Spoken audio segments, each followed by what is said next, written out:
मित्रों नमस्कार, मैं हूं चंद्रप्रकाश और आपका मेरे चैनल पर बहुत ही स्वागत एवं अभिनंदन है। आज हम बात करेंगे कि मिट्टियों में आजकल जो हम देख रहे हैं कि मिट्टी में कठोरपन आ रही है और बहुत ही हार्डनेस आ रही है। जो जुताई के समय में आप देखते होंगे कि मिट्टियाँ काफ़ी कठोर हो रही हैं और सख्त हो जा रही हैं, जिससे जितनी मिट्टियाँ कठोर, अगर यदि आपकी मिट्टी कठोर हो जाती हैं तो फसलों में जो उसमें जड़ों की जो वृद्धि और विकास है वह अच्छी नहीं हो पाती है और उपज में कमी आ जाती है और फसल जो है हमारी है अच्छी प्रकार से उसमें विकसित नहीं हो पाती हैं। तो मिट्टी में क्यों भारीपन आ रहा है, जो कठोरपन क्यों आ रहा है, उसके कई कारण हैं। आज उन्हीं बिंदुओं पर चर्चा करेंगे कि हम इसे किस प्रकार से मिट्टी में जो कठोरपन है, जो टाइटपन है, जो भारीपन है, जो जुताई में जो भारीपन आता है, जो कठोरनेस है, हार्डनेस है, उसे हम किस प्रकार से मिट्टियों को अपने भुरभुरी और मुलायम करें। तो सबसे पहले क्या देखिए कि क्या कारण होता है कि जैसे हम मिट्टियों में अब एक समान ही मात्रा पर हम जुताई करते हैं और जैसे कि वर्ष में हम गहरी जुताई नहीं कर रहे हैं और अब जैसे आपका कल्टीवेटर है और रोटावेटर है, जो एक सामान्य ही एक बहुत ही कम गहराई पर लगता है और एक सामान्य गहराई पर इस समय बार बार जुताई करने से जो उसके नीचे की जो परत हैं वह वहाँ तक जाते जाते वो हार्डनेस आ जाती हैं। तो जैसा कि देखा जाए तो हम 2 से 3 इंच ही जो जुताई हो पाती है, 4 इंच तक जुताई होती है, बस रोटावेटर और हैरो से इतनी ही जुताइयाँ हो पाती हैं, जिससे मिट्टियाँ जो है कठोर और हार्डनेस हो जाती हैं। तो हमें वर्ष में कम से कम प्लाऊ से या और अन्य कल्टीवेटर हैं जिसे हम मिट्टी को गहरी जुताई करके पलट सकते हैं। और हमें जैसे कुछ मिट्टियों में जहाँ पे क्षारीय मिट्टियाँ हैं, जहाँ पे भारीपन है, उन्हें तो हमें प्रतिवर्ष वर्ष में कम से कम एक बार गहरी जुताई अवश्य करनी चाहिए। और जहाँ पे क्षारीय मिट्टियाँ नहीं हैं वहाँ पे हमें कम से कम 2 साल 1 साल पे हमें गहरी जुताई जो है मिट्टी की हार्डनेस, जो उसका हार्डनेस जो कठोरपन है वह मुलायम हो, उसे भुरभुरी बने, उसके लिए हमें गहरी जुताई करनी चाहिए। और दूसरा कारण होता है कि जैसे हमारी मिट्टी में जीवांश पदार्थ और जैविक पदार्थों की जब मात्रा कम हो जाएगी तो हमारी मिट्टी में कठोरपन और सख्तपन आ जाएगा, जिससे मिट्टियाँ बहुत कठोर हो जाएंगी और जिससे कई प्रकार से फसलों पर प्रभाव पड़ता है।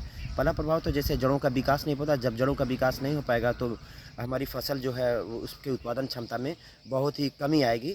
और दूसरा कारण होता है कि जैसे हम एक बार जब सिंचाई कर देंगे तो सिंचाई करने के बाद जो जल धारण क्षमता होती है, उसकी सोखने की जो क्षमता है वह अच्छी नहीं रह पाती है। जैसे हमने सिंचाई कर दिया और मिट्टी में बहुत अधिक मात्रा में काफ़ी समय तक नमी बनी पड़ी रहती है।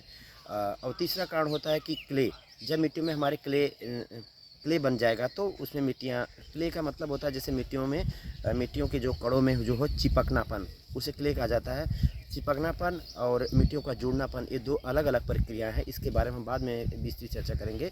जब मिट्टियाँ आपकी आपस में जुड़ नहीं रही हैं, मिट्टी आपस में चिपक रही है, तो उसमें क्लेपन आ जाता है, जिससे मिट्टियाँ बहुत ही सख्त और बहुत ही कठोर हो जाती हैं। तो इन्हीं कई इसी प्रकार से हमारे 2-3 कारण होते हैं, जैसे मिट्टी में जीवांश पदार्थों की मात्रा या जैविक पदार्थों की मात्रा की कमी आना और मिट्टी में क्ले बनना और एक सामान्य एक निश्चित गहराई पर ही लगातार जुताई करने से मिट्टियाँ जो हैं कठोरपन बहुत ही टाइट हो जाती हैं। और इसे हमें किस प्रकार से भुरभुरी करनी है तो आज जान लेते हैं कि हमें कैसे भुरभुरी करनी है मिट्टियों को, जिससे हमारी फसलों में वृद्धि और विकास बहुत अच्छा हो, जड़ों की गहराई जो बने, ताकि गहराई नीचे तक जाए और मृदा से जो है अच्छी मात्रा में जो न्यूट्रिएंट जो मिट्टी में हमारे जो मृदा में जो उपस्थित है उन्हें आसानी से अवशोषित करें।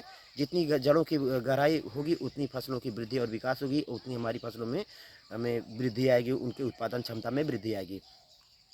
तो जैसे जान रहे हैं कि जैसे आपकी अगर क्षारीय मिट्टियाँ हैं तो उसमें हमें जिप्सम का प्रयोग कर कम से कम 100 से 150 किलोग्राम प्रति एकड़ के हिसाब से हमें जिप्सम का प्रयोग करना चाहिए, क्योंकि जिप्सम में हमें सल्फर और कैल्शियम प्रचुर मात्रा में मिल जाता है, जिसके कारण से जो हमारी मिट्टियों को भुरभुरी और मुलायम बनाने में बहुत ही अच्छा कारगर साबित होता है। तो आप अपनी मिट्टी में जिप्सम का प्रयोग अवश्य ही कीजिए। जिप्सम के कई प्रयोग हैं, उसके कई जैसे दलहन और जो तिलहन फसलें हैं, जिप्सम का यदि प्रयोग आप लगातार आप कर रहे हैं, एक समान मात्रा में आप करते हैं, तो आपकी जो तिलहन और दलहन जो फसलें हैं उसमें काफ़ी वृद्धि और बढ़ोतरी होती है, हमारी फसलों की जो उत्पादन क्षमता में काफ़ी बढ़ोतरी होती है। तो जिप्सम का प्रयोग आप 100 से 150 किलोग्राम प्रति एकड़ समय हमेशा नियमित हमें अपनी फसलों में ये जुताई के समय में देना चाहिए। और दूसरा है आप कैल्शियम की मात्रा। आप कैल्शियम की मात्रा जो 10 किलोग्राम प्रति एकड़ आप मिट्टियों में इसका प्रयोग कीजिए। कैल्शियम की मात्रा का प्रयोग करते रहने से जो मिट्टियाँ हैं, जो कठोरपन है उसे आराम से मुलायमपन होने में बहुत ही मदद साबित होती है। तो इसलिए मिट्टियों में आप अधिक से अधिक कैल्शियम और जिप्सम का प्रयोग कीजिए, जिसके कारण जो हमारी मिट्टी हो जो भुरभुरी और मुलायमपन हमारी बनी रहे। तो आज की बस वीडियो में मित्रों आज ही बस इतना ही, और अगले आपको आप दूसरे एक अलग विषय पे चर्चा करेंगे। आप दूसरे दिन हम आपसे एक नए विषय पे चर्चा करेंगे और एक नई जानकारी के बारे में चर्चा करेंगे। तब तक के लिए आप सभी को धन्यवाद। नमस्कार।